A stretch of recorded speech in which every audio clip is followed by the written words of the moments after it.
Welcome to Coming Home, Survive and Thrive in Homeschooling, Living in History. Last week we visited St. Albans, originally the Roman city of Verulamium. Alban became a Christian after sheltering a priest who was fleeing persecution.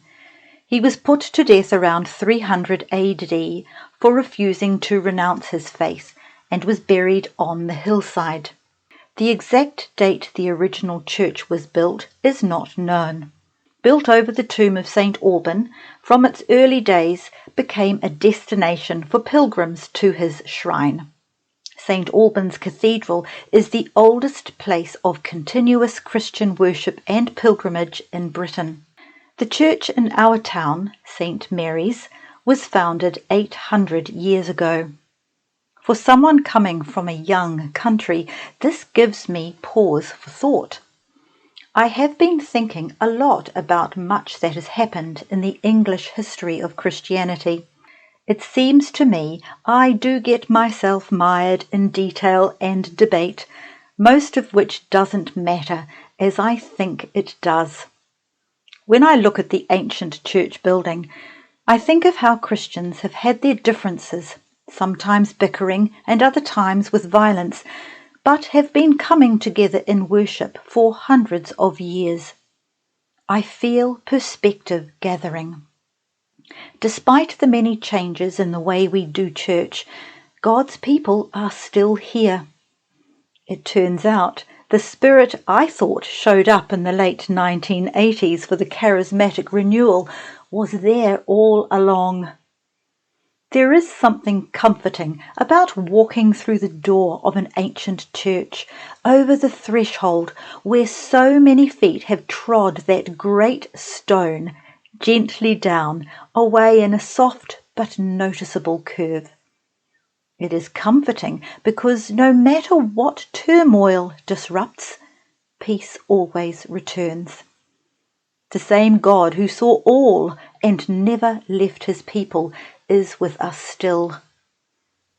As I take in current tragedies, it brings perspective, and despite global turmoil, all will be well. I know this because this is the way it has always been.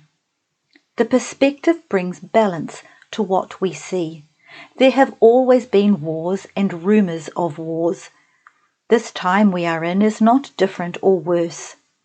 Look to see what reassuringly repeats year after year, season after season.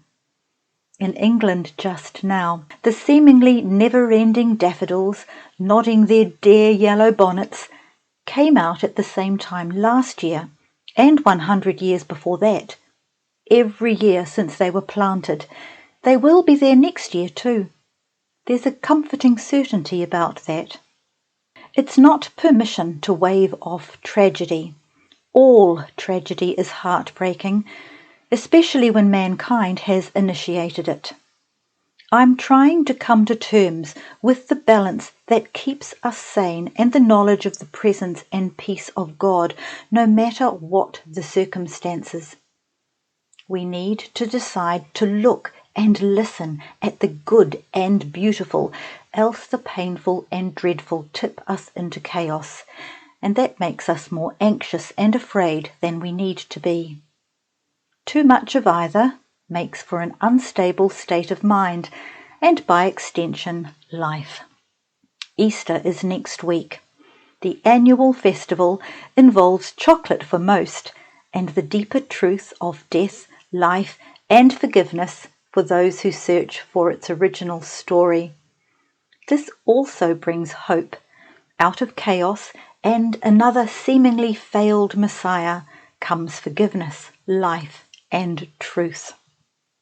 We live through chaotic times, but this too shall pass. It always has. It will be the first Easter for my husband and me without our family, so we will miss the family traditions very much. However, it's also our first Easter in spring, and we're in a centre of ancient Christian tradition, so I'm sure there will be some special times too. Many listeners are Christian.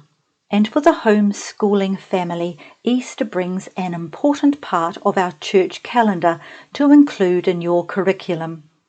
You can create your activities and add whatever opportunities come your way. There's no need to reinvent the wheel. There are many traditions and rituals you can incorporate into your Holy Week and Easter. Perhaps you've been following a Lent calendar. Many evangelical churches have Stations of the Cross or a Last Supper dinner.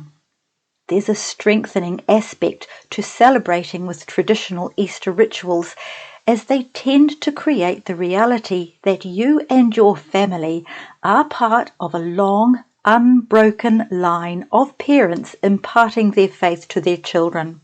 For some ideas on how to make Easter more meaningful, go to my podcast number 21.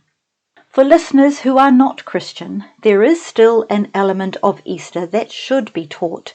You could decide not to, but that's not why you're homeschooling. Part of what homeschooling parents commit to is being sure their children know about other ways of living and religions, even if they don't agree or believe in themselves. We want our children to know how to think and not what to think. So trust them to be able to think through other religions as well as what you believe. Of course, as parents, you know when and what is appropriate for their age. For Christians and those who are not, it's always a risk to do this. But you want your children to grow up and know for themselves, and not with a second-hand faith or atheism.